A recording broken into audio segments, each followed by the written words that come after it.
সময়ত কিয় আহিলা বসুদেৱ? মই আহিলোঁ মহাৰাজ। মই যে তোমাৰ ওচৰত এৰিলি তাৰমানে দৈৱকীৰ পুত্ৰ জন্ম হৈছে। হৈছে।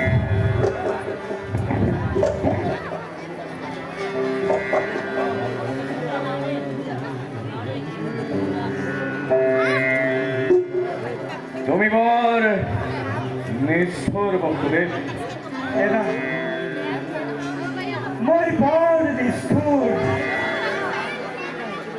কিন্তু দৈৱকীৰ অৱস্থা কি হৈছে বসুদেৱ? দৈৱকী দৈৱকী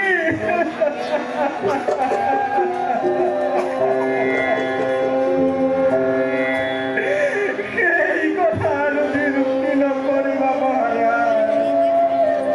সেই কথা নিৰুক্তি নকৰিবা।